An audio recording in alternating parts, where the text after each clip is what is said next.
The afternoon my daughter-in-law hired a locksmith to break into my house while I was at a routine health checkup, she did not know three things: that the locksmith she had hired had no idea what he was unlocking, that the house she was entering was registered with the National Register of Historic Places and protected under federal law, and that the moment the original lock on the front door was forcibly bypassed, the monitoring system connected to the federal security network automatically notified both the local police department and the State Historic Preservation Office simultaneously. She found out all three things at approximately 2:15 in the afternoon when the patrol car arrived. My name is Adele Marie Fontaine Beaumont. I am 68 years old, and I have lived in Hargrove House, which is what the historical designation calls it, though I have simply called it home since 1989, for 35 years. The house is a Greek revival mansion built in 1847 in Beaufort, South Carolina, on a property that runs down to the tidal marsh. It was placed on the National Register of Historic Places in 1974, 23 years before I first crossed its threshold, and it carries with it a set of federal protections and monitoring requirements that most people, including apparently my daughter-in-law, do not know exist until they encounter them in the most direct possible way. I want to tell you this story from the beginning because the beginning matters, and then because the afternoon with the locksmith and the patrol car is the end of a much longer story about what a home means and who has the right to take it from you. Her name is Sandra. Sandra Louise Pemberton Beaumont, 44 years old, married to my son William for 8 years, a woman of genuine social ambition and genuine social capability, who had spent the duration of her marriage to my son organizing her life around the acquisition of things she considered status markers. The house was the largest status marker available to her, and she had wanted it since the first time William brought her to Beaufort, and she stood on the front porch of Hargrove House, looking at the portico columns and the marsh view, and calculated, with the specific calculation of a certain kind of person, what the address was worth. William is my elder son, and he is 47, a civil attorney in Charleston who inherited his father's steadiness and his father's tendency to accommodate the people he loves, past the point where accommodation is wise. He loves Sandra. He has always loved Sandra in the way that some people love the people who are most unlike them, with the particular wonder of someone who does not understand how the person does what they do and finds the mystery compelling. Sandra is unlike William in almost every important way. She is forceful where he is measured. She is acquisitive where he is comfortable. She is strategic where he is sincere. I had known for approximately 3 years that Sandra wanted the house. She had said things carefully, not explicitly, are in the way that people who are skilled at managing social situations say things they intend to plant rather than state directly. She had said twice that the house was too large for one person. She had said at a family dinner that older people sometimes do better in smaller spaces, closer to medical facilities. She had mentioned to William, in a conversation he had relayed to me, with the slight discomfort of a man who is not certain whether to be a messenger, that the maintenance of a historic property is really a young person's undertaking. I had heard all of these things. I had noted them. I had said nothing, because the statements were planted rather than stated, and engaging with planted statements gives them more substance than they deserve. But I had also quietly done several things. The first thing I had done 3 years ago was call the State Historic Preservation Office and ask them to walk me through the full security and monitoring requirements associated with Hargrove House's designation. I had known these requirements in general terms since I bought the property in 1989, but I had not reviewed them in detail since the designation was upgraded in 2018 to include federal monitoring protocols associated with a broader preservation initiative.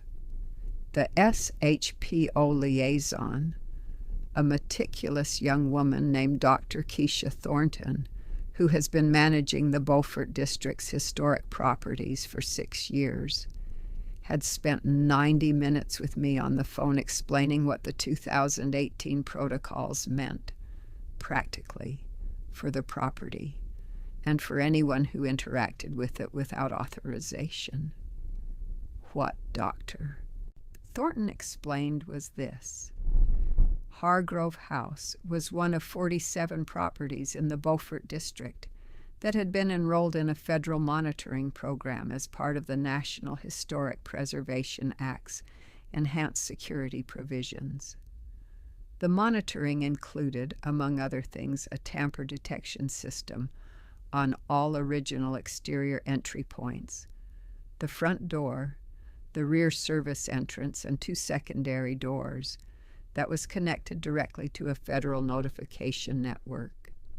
Any forcible bypass of the original hardware on these entry points would trigger an automatic notification to both local law enforcement and the SHPO regional office, with a protocol requiring a law enforcement response within 30 minutes.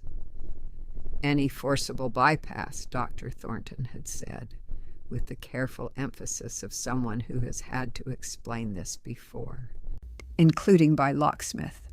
The system cannot distinguish between an authorized entry and an unauthorized one if the original hardware is bypassed rather than used. The trigger is the mechanical event, not the intent behind it. I had thanked her. I had put this information in my files, in the folder labeled Hargrove House, Legal and Regulatory, which is a folder I have maintained since 1989, and which is the single most organized folder in my study. The second thing I had done 18 months ago was consult with my attorney, Marcia Holloway, who has handled my personal legal matters for 22 years, about the ownership structure of the property and the specific legal protections available to me as the sole title holder. I had added a historic preservation covenant to the deed in accordance with a provision that Dr. and Thornton had mentioned and that Marcia had researched and implemented.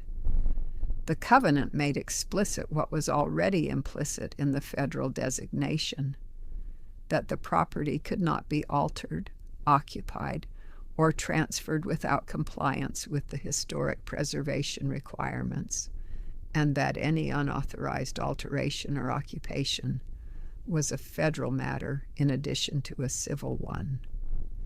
The third thing I had done 6 months ago was call Dr. Thornton again and ask her to confirm, in writing, that the monitoring system was fully operational and that the notification protocol had been tested recently.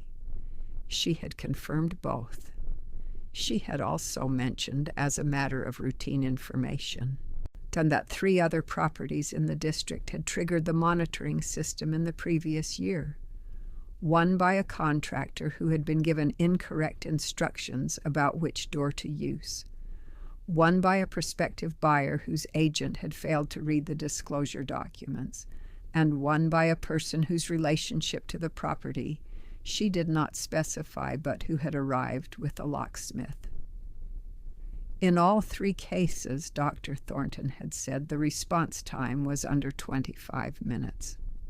I had thanked her again. I had put this confirmation in the folder. Then I had made my health checkup appointment for a Tuesday afternoon in October, and I had not told Sandra about it in the specific way that you do not tell people things when you want to see what they will do with the space your absence creates. I had not been certain she would move. I had thought it likely. I had prepared for it to be likely. And on a Tuesday afternoon in October, while I was at the Beaufort Medical Associates Clinic on Carteret Street, having my blood pressure taken, Sandra Pemberton Beaumont arrived at the front door of Hargrove House with a locksmith she had hired online and a sense of confident entitlement that was about to encounter the specific correction it had been building toward for 3 years. The patrol car arrived at 2:15. I arrived home at 2:47. The patrol car was still there. I want to tell you about the house before I tell you what happened when I pulled into the driveway, because the house is not incidental to this story. The house is the story, in the sense that all the most important stories take place inside the things that people love and fight to keep. Hargrove House was built in 1847 by a man named Cornelius Hargrove, a rice planter of considerable local prominence, who had the Greek Revival house constructed on a 12-acre property that ran from what is now Bay Street to the tidal marsh of Port Royal Sound.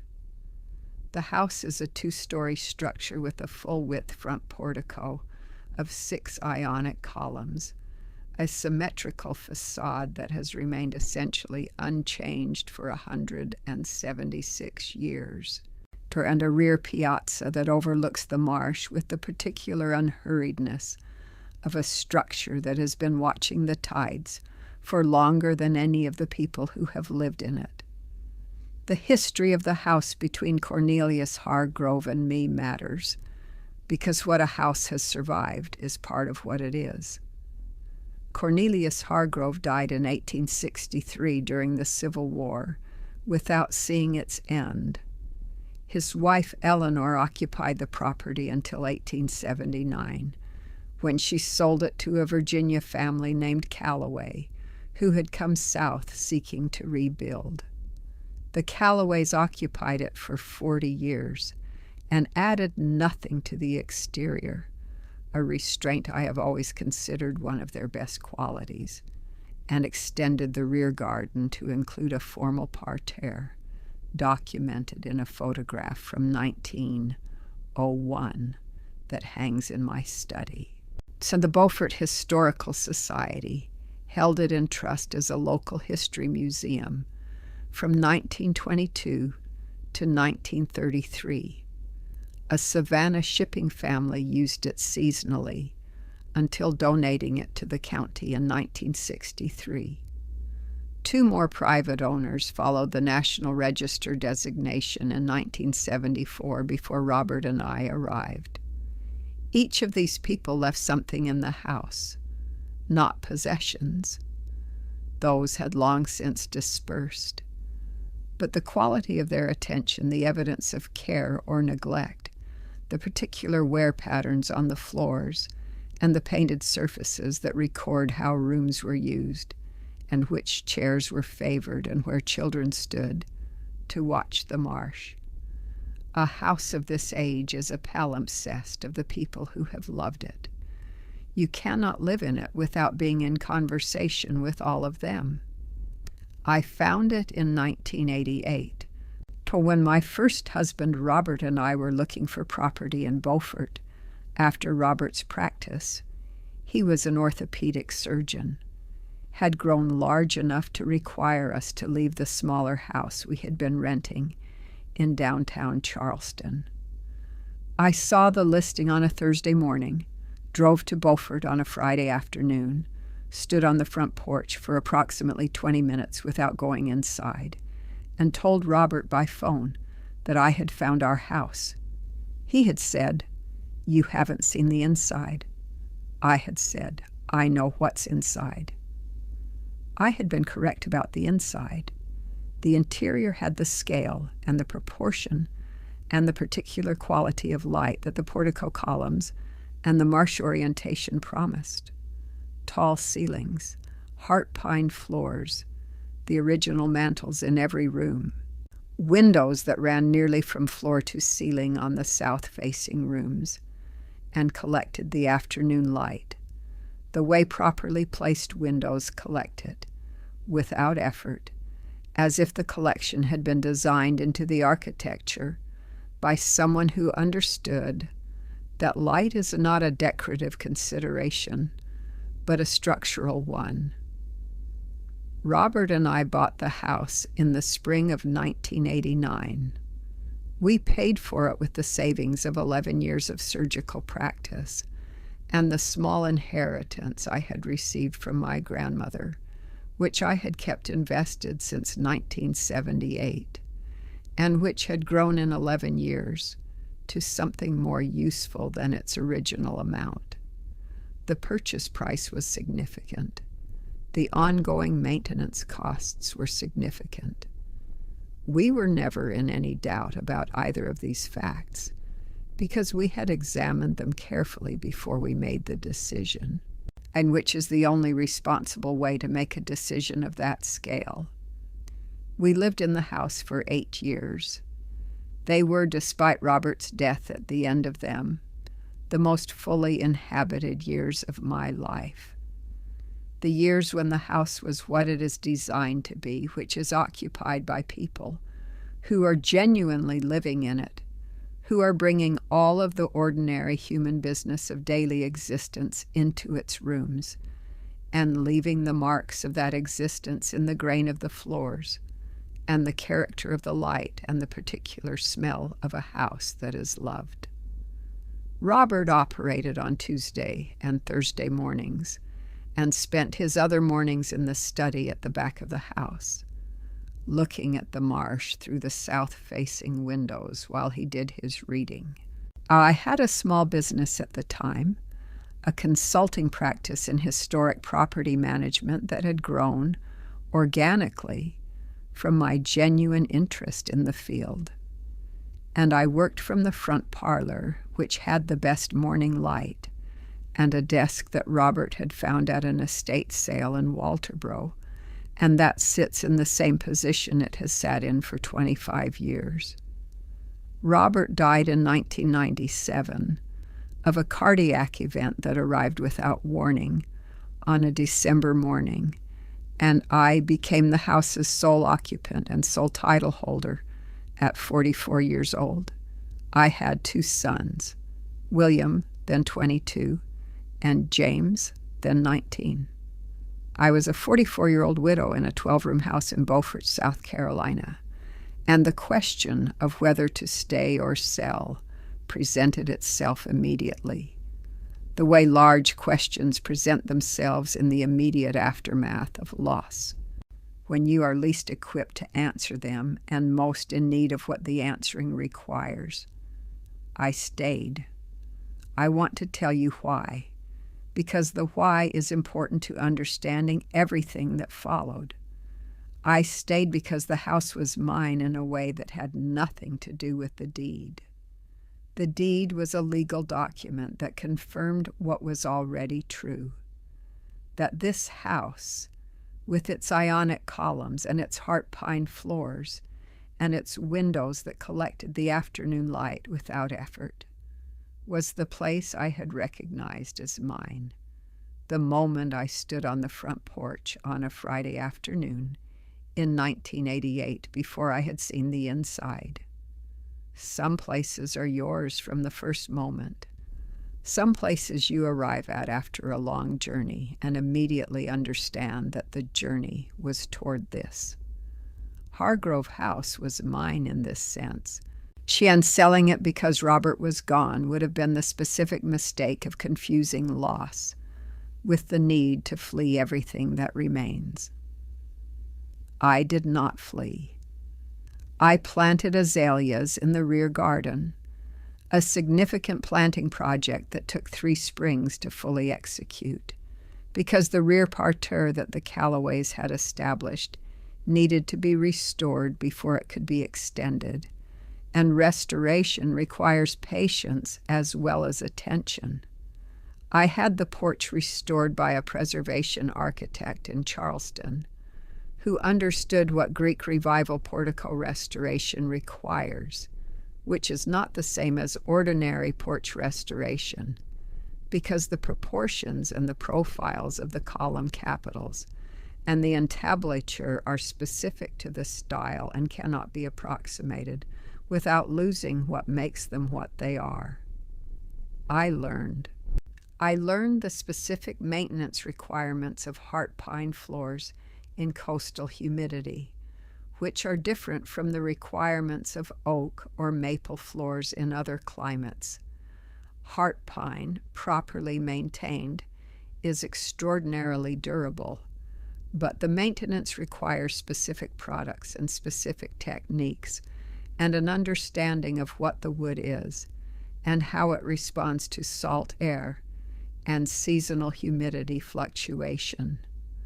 I learned the mortar composition of the original brick chimneys, which is a specific historical recipe, a lime-based mortar with particular aggregate that does not match modern Portland cement and cannot be repaired with it without creating differential expansion that damages the original brick. I learned these things because the house required them to be learned, and because I had decided to be the person who learned them. And that is all. There was no dramatic commitment, no formal declaration. There was simply, each year, the decision to stay and the decision to learn what staying required. And over 35 years of that decision, I had learned a very great deal. I also raised 2 sons in this house, which is the other fact that makes it mine, beyond any question of title. William grew up in the room at the top of the stairs that had the best view of the marsh, a room he decorated in his teenage years with the particular chaos of adolescent self-definition, and that I restored to its original appearance after he left for college, because the room deserved to be what it was designed to be. James grew up in the room at the end of the hall that was always slightly cooler in summer because of the way the cross-ventilation worked. Both of them left and made their lives elsewhere, William in Charleston, James in Atlanta, and both of them returned for holidays and summers and the ordinary, irregular visits of adult children who love the place they grew up and come back to it the way people return to things they love, without specific purpose, for the sake of the returning. When William told me he was marrying Sandra, I stood on the rear piazza of Hargrove House and looked at the marsh and thought, this will be complicated. Not because Sandra was obviously wrong for William. She was not obviously wrong. She had genuine qualities and genuine warmth in the right context, and the capability that William admired. But because the particular kind of wanting that I had recognized in Sandra's eyes the first time she saw the house was the kind of wanting that does not diminish when it is not fulfilled. It organizes itself. It finds strategies. It waits. I had watched it wait for 3 years. The planted comments about smaller spaces, the suggestions about medical facilities, the conversation William had relayed with the slight discomfort of a man who is not certain whether to be a messenger. I had watched all of it, and I had done my homework, and on a Tuesday afternoon in October I had gone to have my blood pressure taken. It was normal, by the way. My blood pressure perfectly within range. The doctor had commented favorably on it. I have always been good under pressure. I should explain before I describe what I found when I came home, what the federal monitoring system actually does, because the specifics matter for understanding both what Sandra encountered and why she encountered it the way she did. The National Historic Preservation Act of 1966 and its subsequent amendments establishes protections for properties on the National Register. The enhanced security provisions that Hargrove House was enrolled in, as of 2018, built on these protections by adding an active monitoring component to the existing legal framework. The monitoring system is not dramatic. It does not sound alarms. It does not deploy anything. What it does is this.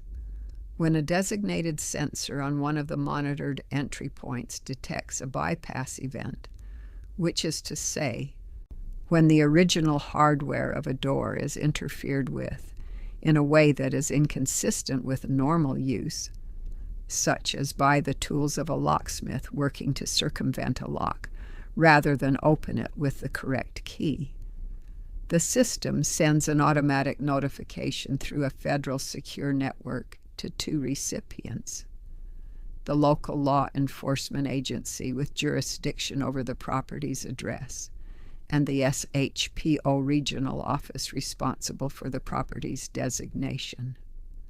The notification includes the property address, the property designation number, the specific entry point that triggered the sensor, and a timestamp. It does not require human interpretation or authorization to send.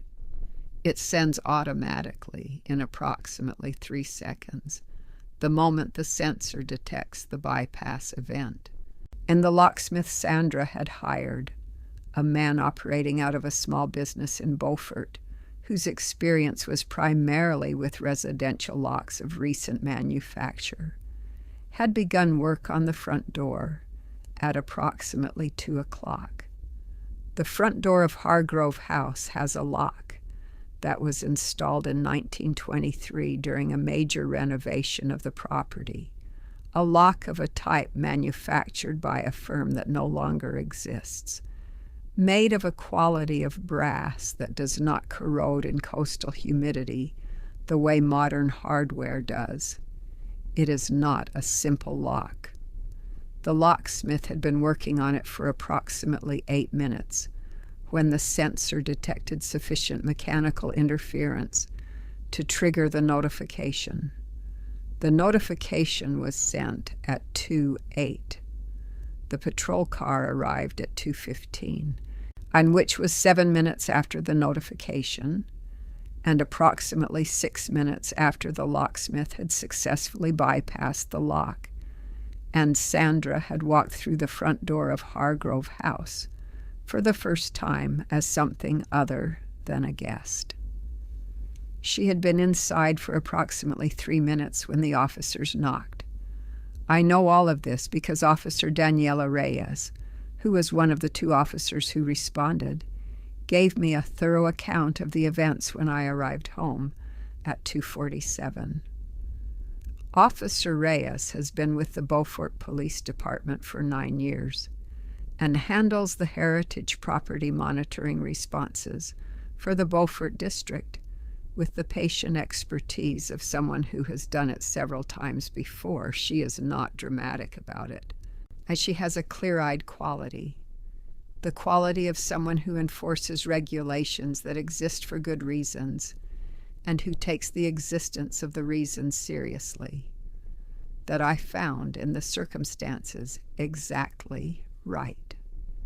She told me, standing on the front porch of my house while her partner remained inside with Sandra and the locksmith, that Sandra had initially been resistant. Not physically. Sandra is too controlled for anything so direct, but verbally in the way of someone who believes their social confidence is an adequate substitute for legal standing. She had explained at length that she was the daughter-in-law of the property owner, that the property would likely soon be transferred to her and her husband, and that her presence on the property was therefore at minimum a reasonable expectation of future ownership. Officer Reyes had explained, with the patience of someone who has heard this argument before in various forms, that anticipated future ownership is not a legal basis for current unauthorized entry, that the property's federal designation made the entry a federal matter rather than a local one, regardless of civil property rights, and that both she and the locksmith would be required to remain on the premises until statements were taken. At that point, Officer Reyes told me, she became considerably quieter. I imagine she did, I said. What she told me, standing on the front porch of my house, while her partner remained inside with Sandra and the locksmith, was this. The officers had arrived to find the front door open and both Sandra and the locksmith inside the entrance hall, and she had identified herself as the wife of the property owner's son, and had explained that she believed the property would soon be transferred to her and her husband's ownership, and that she had come to assess it.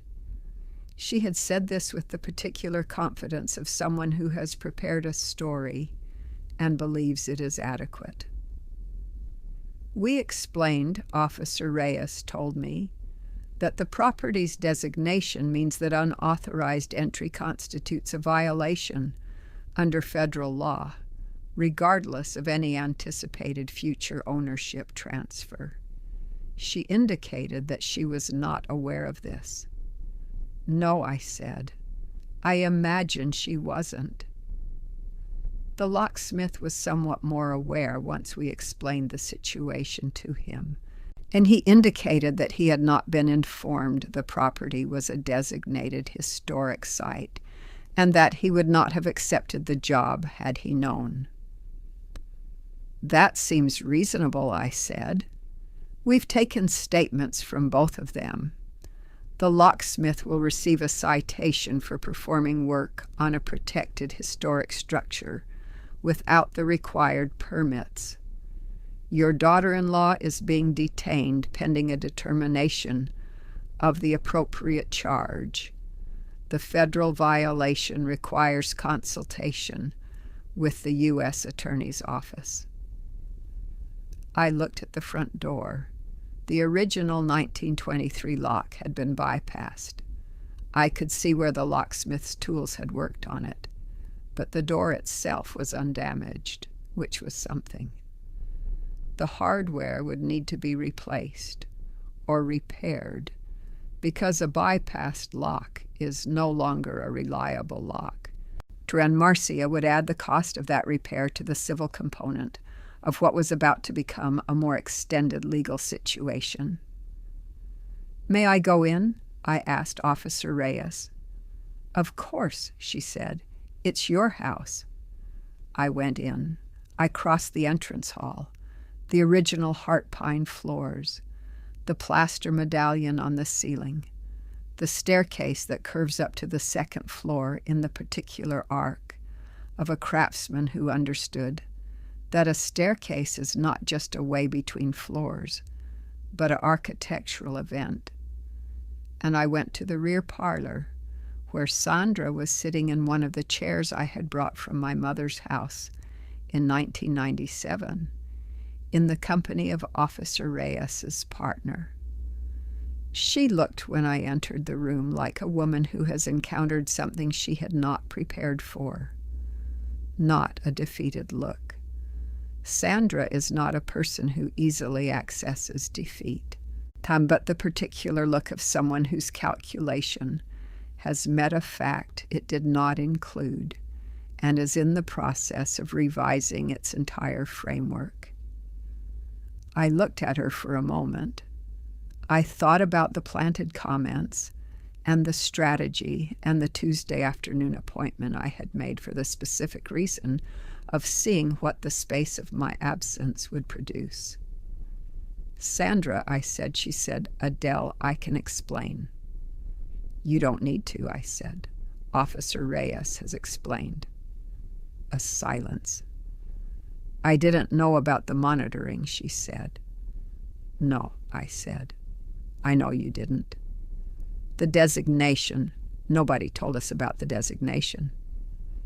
The designation has been on record with the county since 1974, I said. It is in the deed disclosure documents that you would have received when William and I discussed the property's history at your engagement dinner. It is also in the covenant that was added to the deed 18 months ago, which Marcia's office sent to William's attorney for notation. I paused.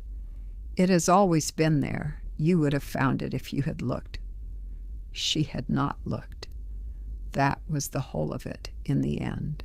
She had wanted the house, and she had strategized toward the house, and she had arranged a Tuesday afternoon when she believed the house was empty, and she had not looked at what the house actually was before she decided to take it.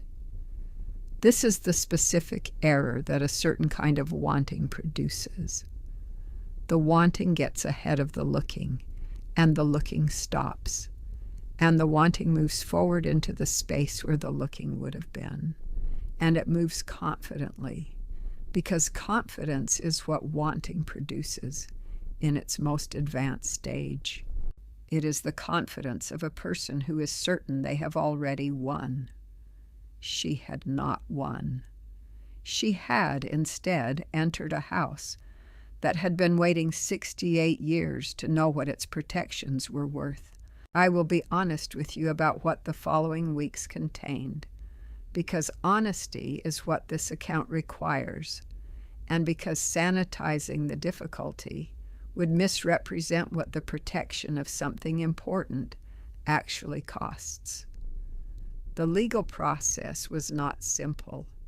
Federal heritage site violations are taken seriously by the U.S. Attorney's Office, which is appropriate, because the law exists to protect things that cannot be replaced, and the seriousness of the enforcement is part of what makes the protection meaningful. Sandra's case was reviewed by an assistant U.S. attorney who specialized in heritage property violations, a category of case that is less common than other federal matters, but is handled with considerable thoroughness when it arises. The assistant U.S. attorney was a man named David Sutton, who had been with the U.S. Attorney's Office in Columbia for 11 years, and whose particular portfolio included heritage site matters in the South Carolina Coastal District, which generated more violations than most people would expect. He was precise and thorough in the way of federal attorneys who have a specific area of expertise and take it seriously. He called me in the second week to introduce himself and to confirm the material facts of the case, and we spoke for approximately 40 minutes about the property, its designation, the monitoring system, and the specific events of the Tuesday afternoon. What he told me, in the measured language of a person who has assessed a situation and reached a clear conclusion. Sandra's entry did constitute a violation under the NHPA's enhanced security provisions, and the consent agreement he was considering, a civil resolution rather than criminal charges for a first offense with no structural damage to the property, was, he said, appropriate to the specific circumstances, but by no means a trivial matter. The consent agreement would require formal acknowledgement of the violation, civil penalties, and a recorded legal notation that would be associated with Sandra's name in the Federal Heritage Protection Database, which was itself a significant consequence for anyone who ever sought to engage with a federally protected property in a professional capacity. He asked me whether I had any objection to a consent agreement rather than criminal charges. I told him that I did not object to a consent agreement.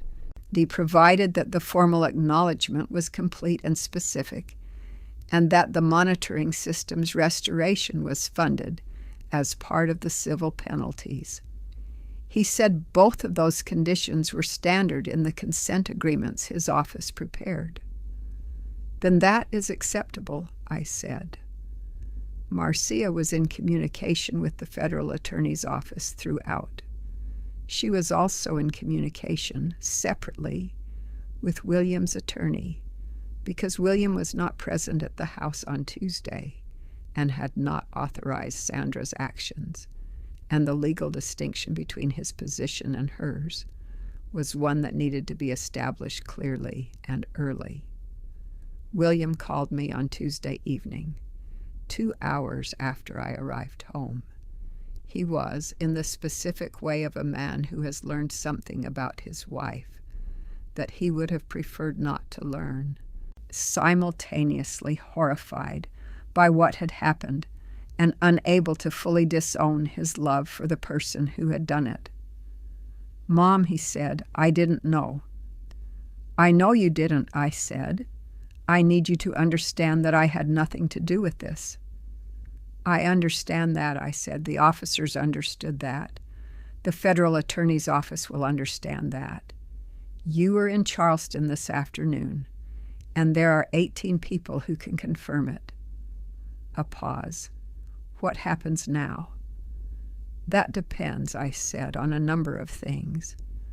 The federal matter is in the hands of the attorney's office. The civil matter, the damage to the original hardware, the locksmith's work on a protected entry point without permits, the trespass on a designated historic property, is in Marcia's hands. Both of those processes will proceed on their own timelines."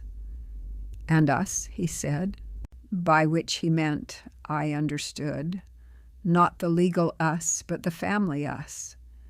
The specific question of what happens between a mother and a son, when the son's wife has done something that required a patrol car and a consultation with the federal attorney's office. "You are my son," I said. "That is a fixed fact. What Sandra did is a separate matter from who you are to me, and I intend to keep it separate." He was quiet for a moment. "She didn't understand what the house was?" "No," I said. "She understood what she thought it was.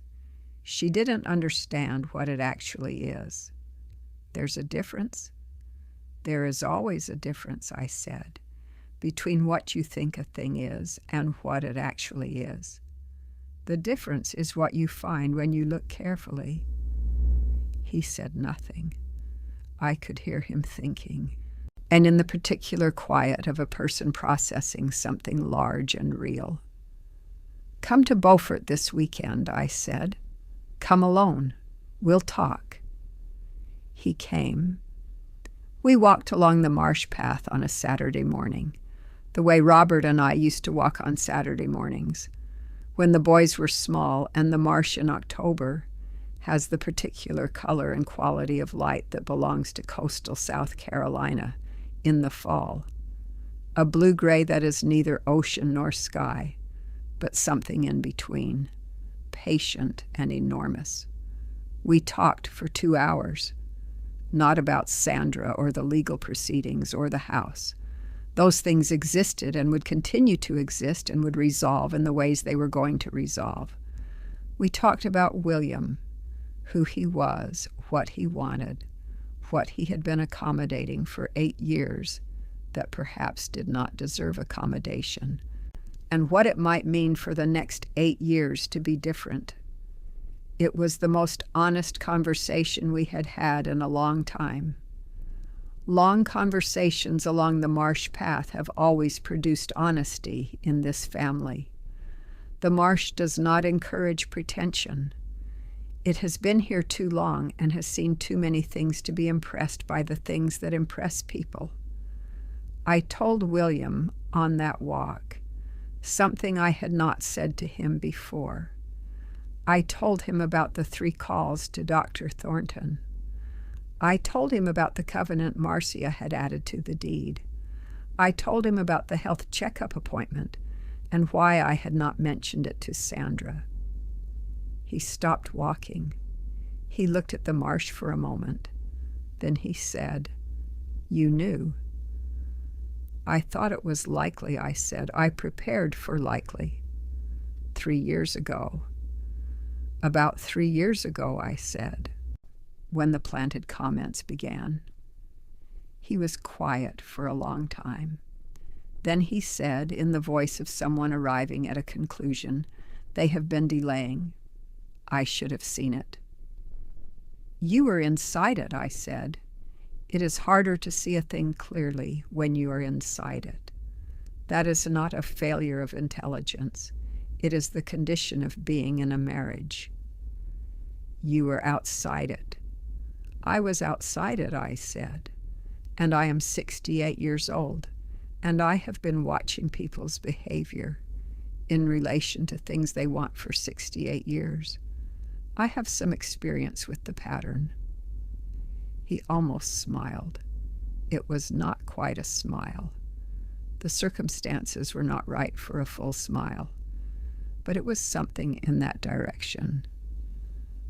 Then he turned back to the path, and we kept walking, and we talked about other things, about James and his family in Atlanta, about the house's upcoming maintenance needs, about the particular quality of the October light on Port Royal Sound, which is different from the light of any other month, and which Robert had always said was the best argument for living in coastal South Carolina. The federal matter resolved after 3 months of procedure with a consent agreement. Sandra did not receive criminal charges. The assistant U.S. attorney had assessed the case and determined that a consent agreement with civil penalties and a formal acknowledgement of the violation was the appropriate resolution for a first offense, with no damage to the protected structure. The civil penalties were not negligible. The formal acknowledgement required her signature and her presence before the SHPO regional office in a meeting that doctor, and Thornton ran with the professional courtesy and iron thoroughness that I had come to associate with her. The civil case, Marcia's domain, resulted in a separate settlement that covered the cost of repairing the original 1923 lock hardware, the locksmith's permits violation, and the general costs of the legal proceedings. The locksmith's citation was paid and resolved separately. He sent me a letter through his attorney, expressing genuine regret for the situation and noting that he had since revised his intake procedures to require historic property verification before accepting any work on entry hardware. I thought this was a reasonable and sensible response to a mistake made from ignorance, and I wrote back to say so. He had not known what he was working on. People make mistakes from ignorance.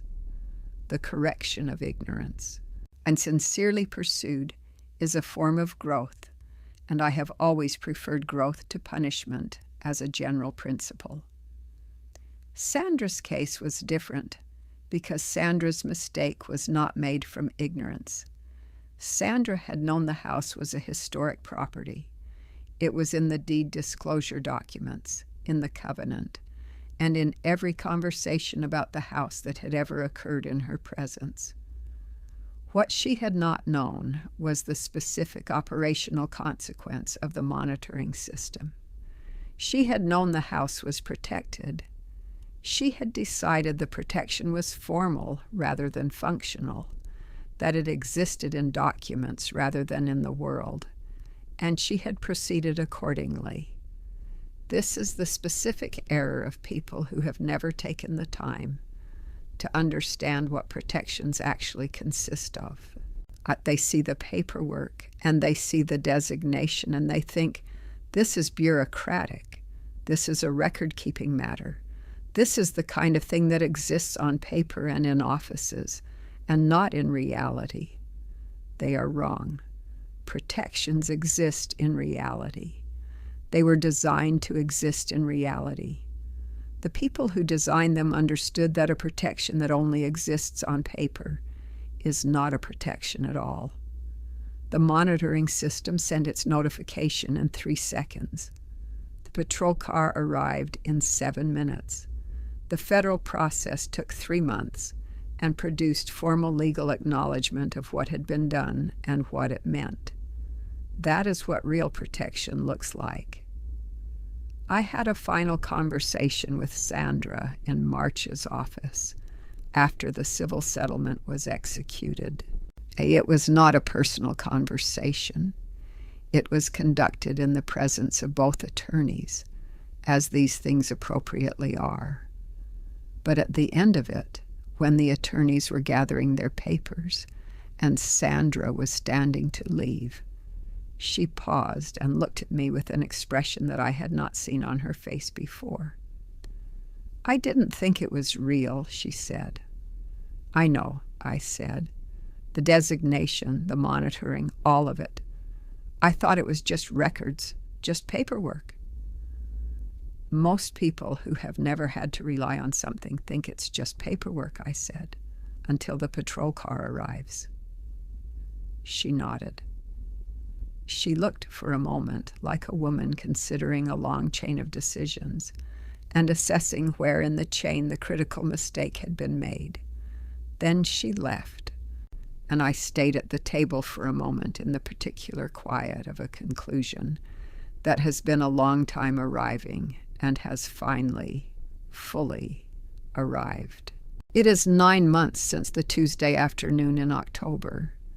The front door of Hargrove House has a new lock, or rather a restored lock, because Marcia found a historic hardware specialist in Charleston who was able to repair and restore the original 1923 mechanism to full function.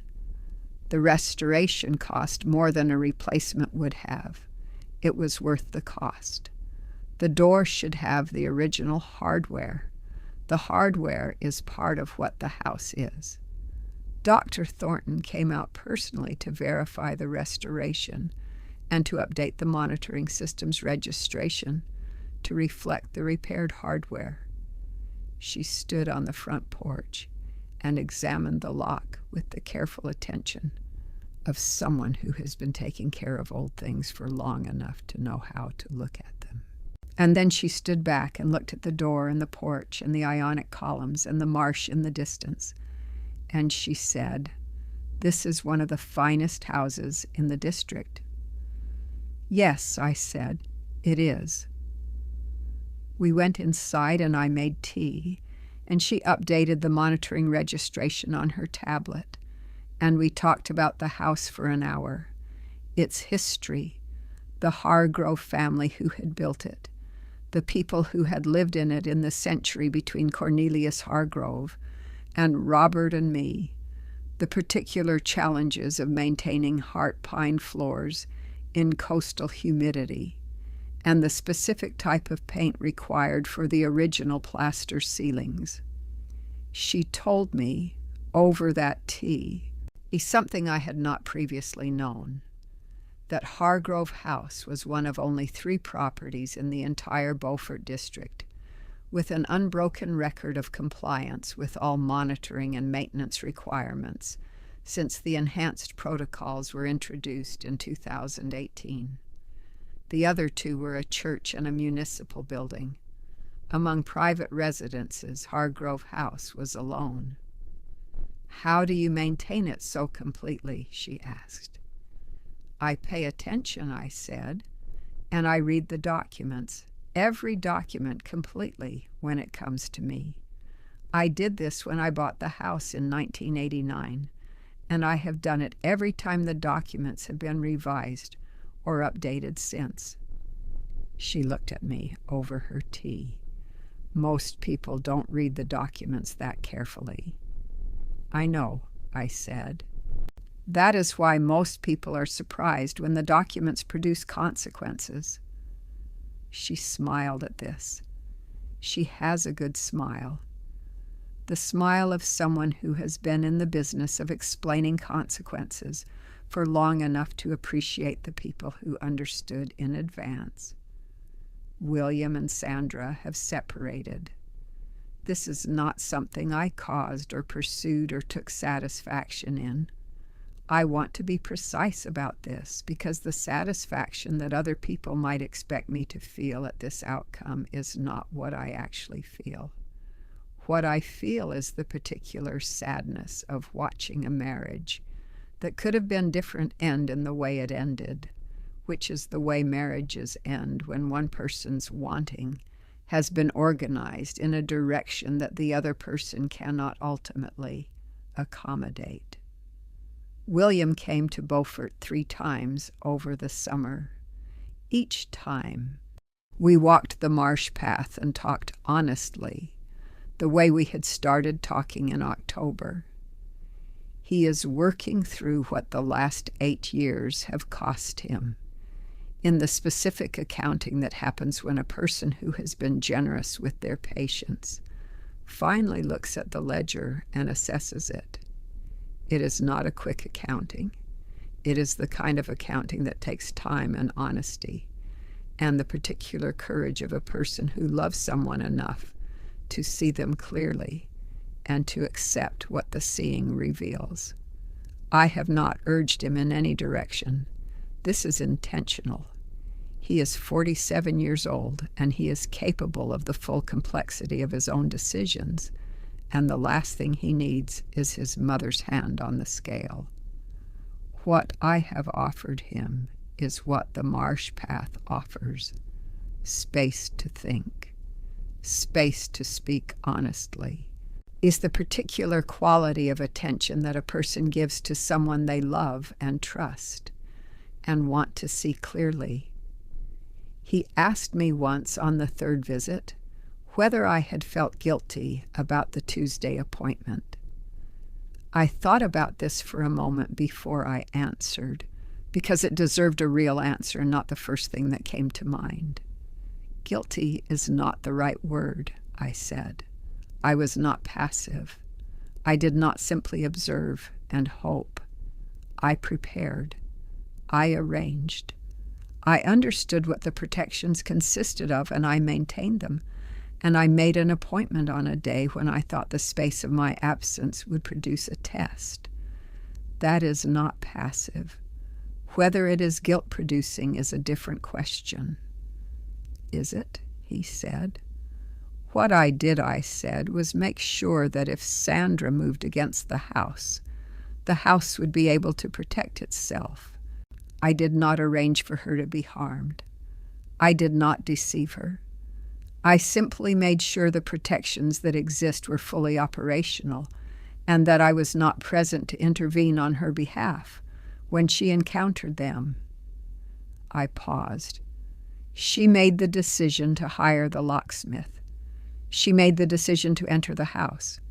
I made the decision to maintain the monitoring system and understand what it did. The consequences were hers. He walked in silence for a while. Then he said, "Dad would have done the same thing." "Yes," I said.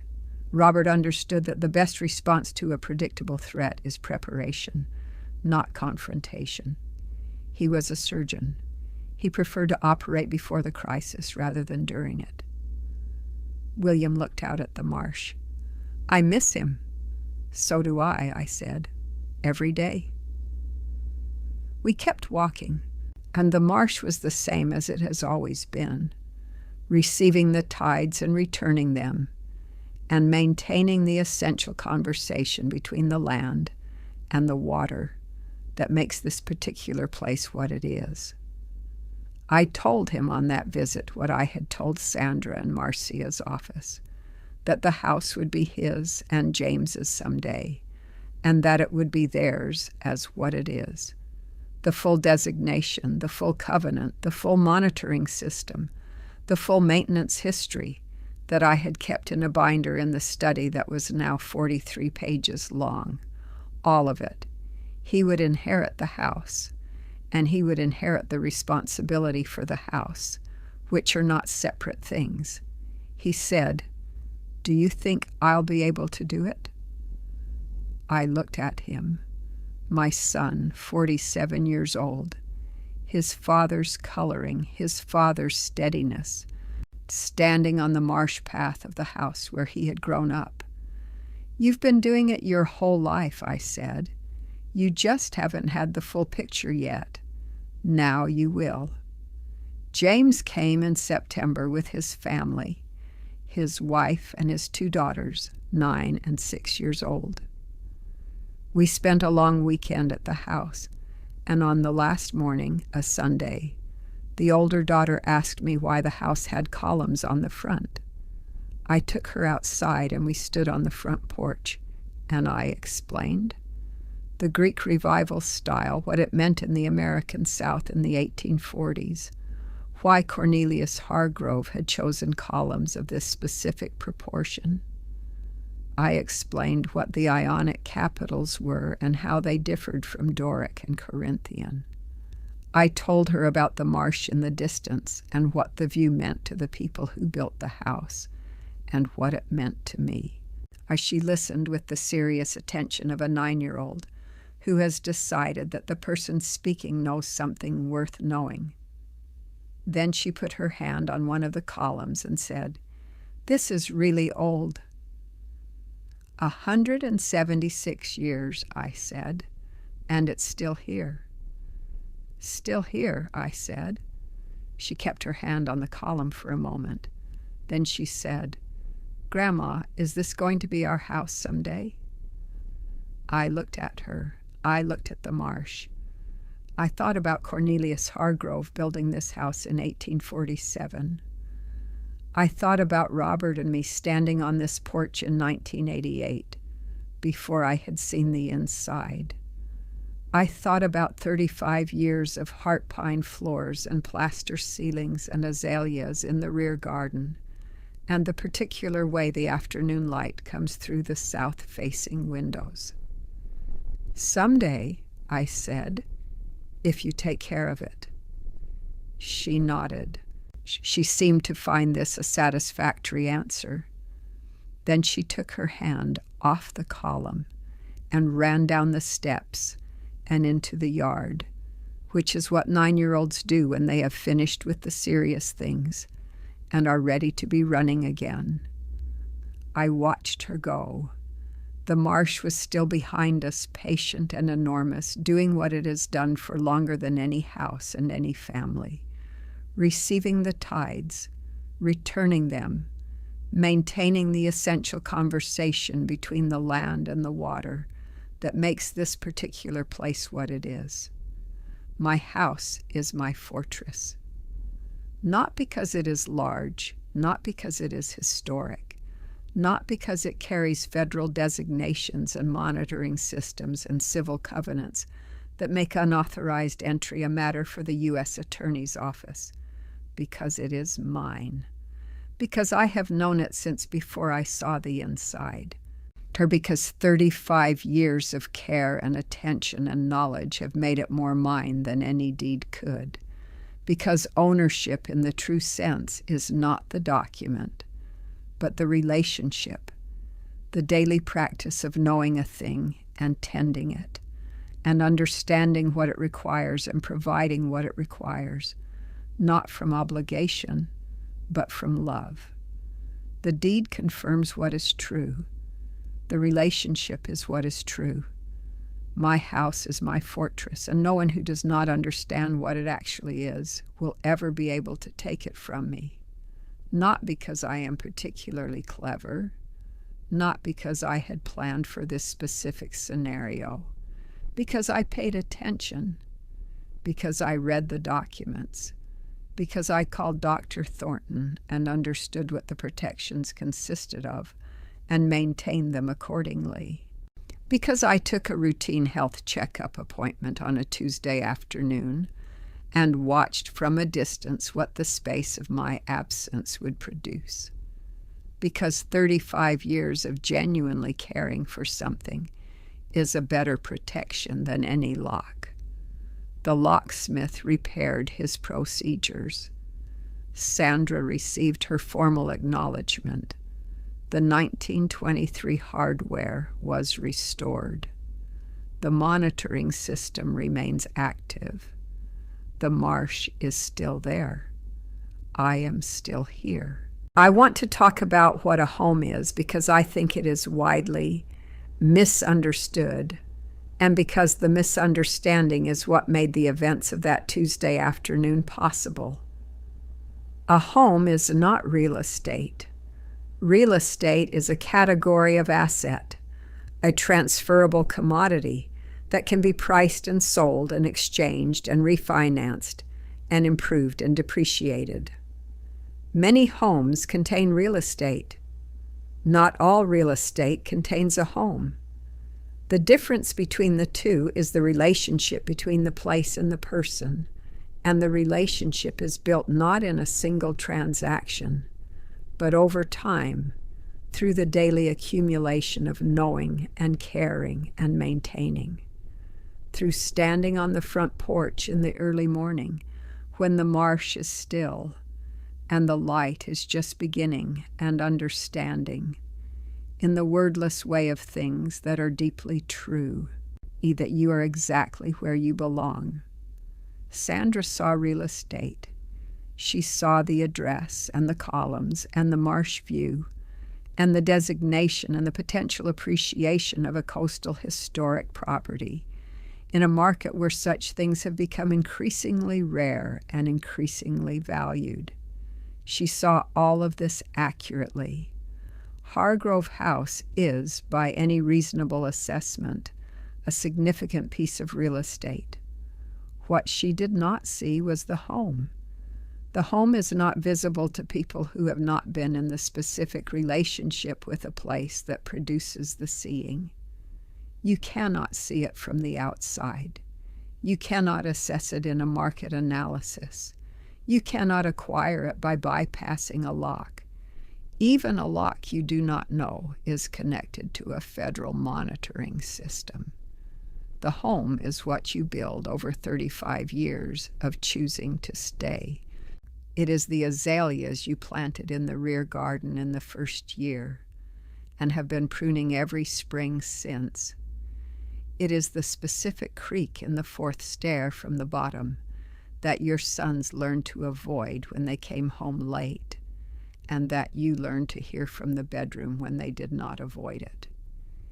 It is the 2 hours you spent with Dr. Thornton on a phone call in 2021, because you wanted to understand fully and correctly what the monitoring protocols meant for the property you were responsible for.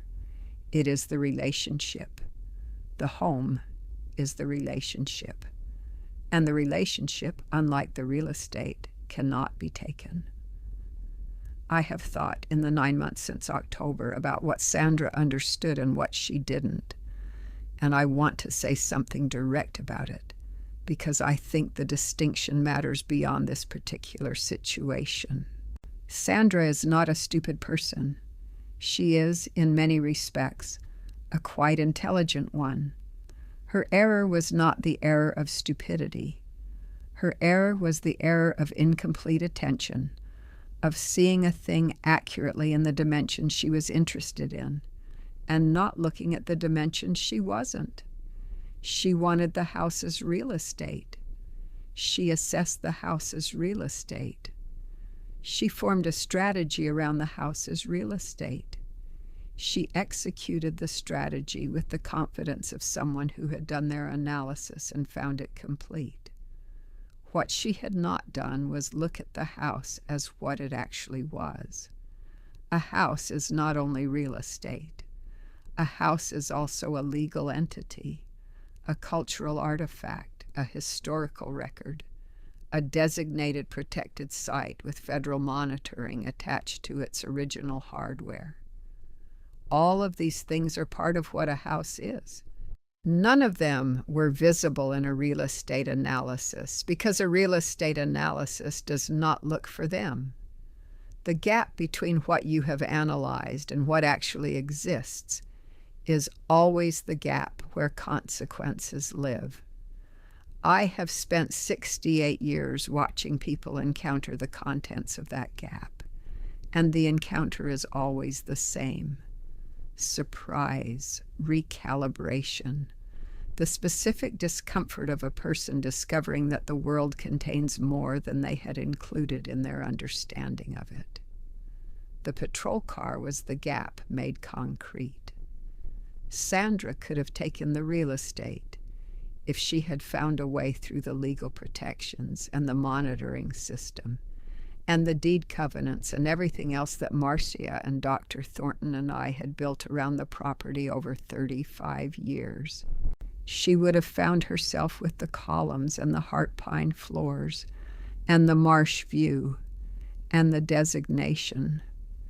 And she would have found herself in a house she had never known and could not have known in the time that remained before it would have been resold or reoccupied or passed on or changed in the inevitable ways that real estate changes when the people who have been its stewards are no longer there. She could not have taken the home. The home is mine. It has been mine since a Friday afternoon in 1988, when I stood on the front porch before I had seen the inside and knew in the wordless way of things that are deeply true that this was where I belonged. 35 years have confirmed it. Every spring of azaleas, every creak of the fourth stair, every morning of marsh light, every conversation with Dr. Thornton, every repair and restoration and the ongoing daily work of knowing what a house requires and providing it, all of it has confirmed and deepened the relationship that was already true when I stood on that porch.